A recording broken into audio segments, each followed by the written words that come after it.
শ্রীলঙ্কার বিপক্ষে 2 টেস্টের সিরিজ খেলতে আজ রাতেই ঢাকা ছাড়ছে বাংলাদেশ ক্রিকেট দলের একাংশ।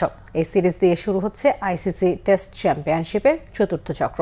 গত কিছুদিন ধরে মাঠে ও মাঠের বাইরে টালমাটাল অবস্থা বাংলাদেশ ক্রিকেটের। সংযুক্ত আরব আমিরাত ও পাকিস্তানের কাছে টি-20 সিরিজ পরাজয়ের রেশ না কাটতেই শ্রীলঙ্কায় টেস্ট সিরিজ খেলতে যাচ্ছে নাজমুল হোসেন শান্তরা। এই সিরিজের বড় কোনো স্বপ্ন দেখাতে রাজি নন টেস্ট অধিনায়ক নাজমুল হোসেন শান্ত। স্বীকার করলেন লাল বলের ক্রিকেটের জন্য প্রস্তুতি যথেষ্ট হয়নি। আইসিসি টেস্ট চ্যাম্পিয়নশিপের ফাইনালে খেলার স্বপ্ন দেখাতে রাজি নন শান্ত, তবে নতুন সার্কেলে থাকতে চান পয়েন্ট টেবিলের 4 থেকে 6-এর মধ্যে। 17 জুন গেলে হবে সিরিজের প্রথম টেস্ট।